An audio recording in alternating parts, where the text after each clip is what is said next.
qu'est-ce qui s'est passé pour que nous on adopte leur culture. C'est toujours important de savoir ce qui s'est passé. Je tiens à préciser que les Africains ont subi 400 ans d'esclavage chrétien. Je n'ai pas envie de parler de l'esclavage des musulmans qui a duré plus de 1000 ans. Les Africains ont subi la colonisation. Et quand je parle d'esclavage, je ne sais pas si les gens réalisent exactement ce que ça veut dire. Ça veut dire quoi? Ça veut dire qu'on arrive ici au Togo. On sélectionne les Togolais les plus forts, les plus valeureux. Peut-être 1000 Togolais. On les met dans un bateau. Et dans ce bateau-là, ce n'est pas que chacun a sa chambre. Ça veut dire que c'est un espace dans le bateau où on met 1000 personnes. On ferme. Le bateau-là va voyager pendant 3 mois, parfois 6 mois. Dans cet endroit-là où ils sont, il n'y a pas de toilette. Ils ne se lavent pas. Ils ne vont pas manger. On va leur jeter la nourriture de temps en temps. Ça veut dire que quand ils vont arriver, par exemple aux États-Unis ou je ne sais pas où, sur les 1000, il y aura peut-être 600 qui sont morts pendant le voyage. Et quand ils meurent là, ils vont rester avec les autres qui sont vivants. Ils vont pourrir. Ils font leurs déchets sur place, tout pendant les 3 mois ou les 6 mois. Quand ils arrivent, ceux qui sont restés vivants, on va estimer que c'est eux les plus valeureux. Et maintenant, eux, ils vont aller dans les plantations de canne à sucre. Et dans ces plantations-là, ils vont cultiver nus. On va les fouetter, on va les torturer. On va leur imposer de se comporter d'une certaine façon, de prier certaines divinités. Ça a été fait avec une violence dont vous n'imaginez même pas le degré. En fait, cette violence a été tellement profonde que ça a été inscrit dans nos gènes. Ça veut dire qu'on naît avec les séquelles de cette violence-là. Je ne veux pas parler de la colonisation et de tout le reste qui a été tout aussi violent. Parce qu'avant que les militaires n'arrivaient dans nos pays, ou alors les gendarmes, ou tout ce que vous voulez, l'armée, on envoyait les missionnaires avant. Les missionnaires venaient préparer le terrain de l'armée. Et qu'est-ce que les missionnaires venaient faire? Ils ne venaient pas nous chatouiller dans les oreilles que « Est-ce que tu sais que Jésus t'aime ?» Donc, on te faisait comprendre que Jésus t'aime avec la machette chauffée. Si tu ne veux pas croire que Jésus t'aime, on te coupe un bras pour te rappeler que Jésus t'aime. Vous vous rendez compte que pour que tu crois en Jésus qui t'aime, on doit te couper un bras, on doit te pendre, on doit t'accrocher sur une corde avec les mains et les pieds pour que ceux qui ne croient pas que Jésus les aime comprennent que s'ils n'acceptent pas que Jésus les aime, on va les pendre aussi. C'est quel Jésus qui nous aime ou pour l'aimer, on doit nous pendre, on doit nous tuer. Donc, à un moment donné, cette violence-là fait en sorte que nos ancêtres ont compris que, attention, si on ne croit pas en cette affaire-là, ils vont tous nous tuer. Moi, je prends l'exemple de mon village au Cameroun, à l'ouest, où les Français versaient du napalm sur nos villages. Il y a des villages à l'ouest du Cameroun qui ont été totalement détruits à cause du napalm. Le napalm, c'est de l'acide. Ça veut dire que, étant donné qu'on est un peuple qui vit dans les montagnes, c'est pour ça qu'on nous appelle les grassfields, et qu'aller sur le terrain, c'était plus difficile pour eux parce que nous, on est dans les montagnes, on avait la possibilité de pouvoir les voir venir à distance.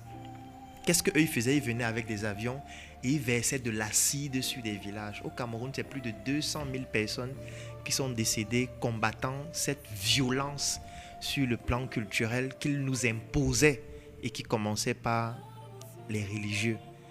Est-ce que vous vous rendez compte que la confession était utilisée pour tuer des gens?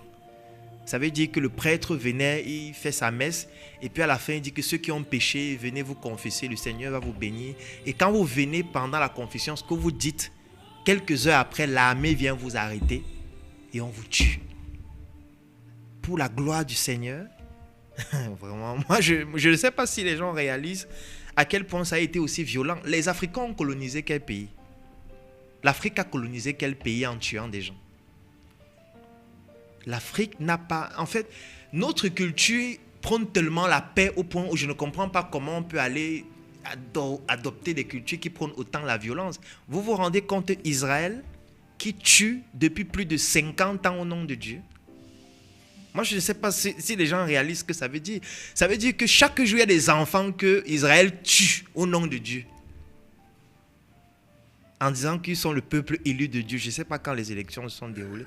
Donc, en fait, c'est pour dire qu'il faut un minimum de bon sens pour comprendre que tout ça, en fait, ça ne nous correspond pas. Mais, étant donné qu'on a été tellement violenté par rapport à ça, on a peur. On se dit que si on ne le fait pas, qu'est-ce qu'on va donc faire? Si on ne le fait pas, peut-être il y aura encore la torture, peut-être il y aura encore beaucoup d'autres choses.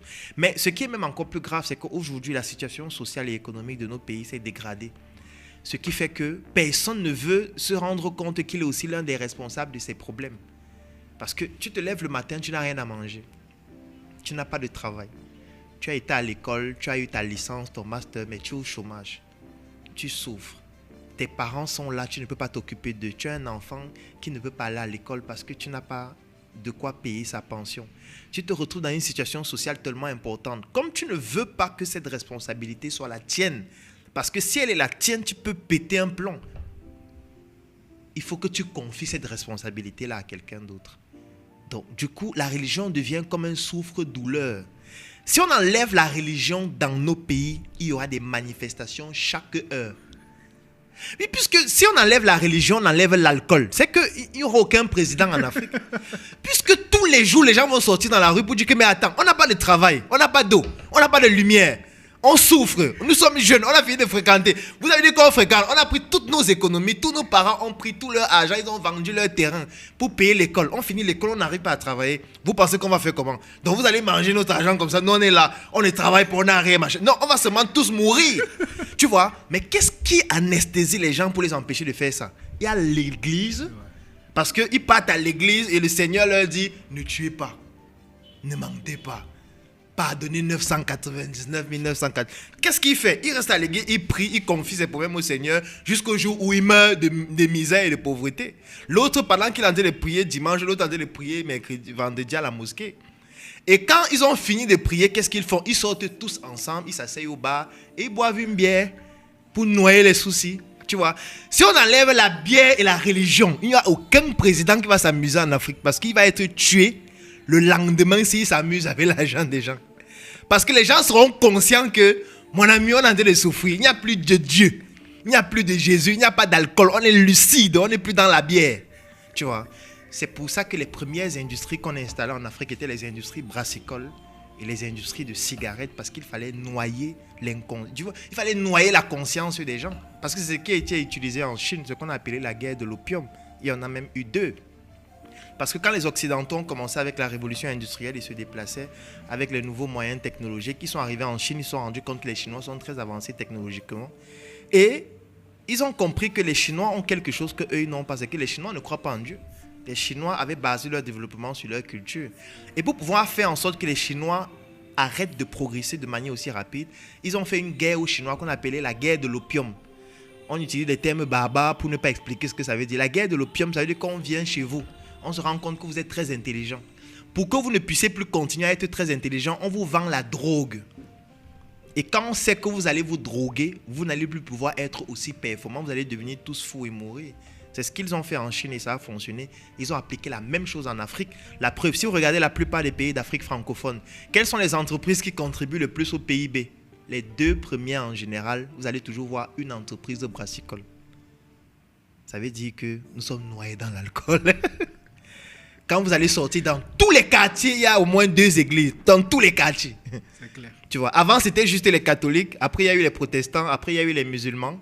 Mais maintenant, c'est grave. Jésus sauve et guérit. Jésus va venir demain. Jésus... On ne peut pas se développer comme ça. Ce n'est pas possible. On est dans de l'illusion. On est dans une comédie. Mais c'est bien pour les politiques. Parce que tant que ça reste comme ça, les politiques peuvent rester là 800 ans. Oui, parce que nous, on ne va jamais voir que la responsabilité de nos problèmes, c'est d'abord, 1, nous-mêmes, et 2, ceux qui nous dirigent. Donc, comme on ne va pas vouloir considérer que c'est nous-mêmes, puisqu'on a déjà confié au Seigneur, ceux qui nous dirigent, on a peur, on va boire la bière, et puis qu'est-ce qui va se passer? Ce qui va se passer, c'est qu'on ne va jamais se développer. Jamais. Je pense que ça pose une question par rapport à la postérité, en vrai. Dire comment, face à tout ça, comment éduquer nos enfants, tu vois ce que je veux dire? Ouais, c'est difficile. Ouais. C'est difficile pour l'éducation des enfants. Pourquoi? Parce qu'aujourd'hui, puisque le père est pauvre, la mère est pauvre, les 2 sont obligés de sortir de la maison pour aller se battre. Ils laissent l'enfant sur TikTok qui est en train de regarder les filles qui tournent les fesses à longueur de journée. C'est compliqué. Pourquoi? Parce qu'aujourd'hui, l'enfant est éduqué par Internet.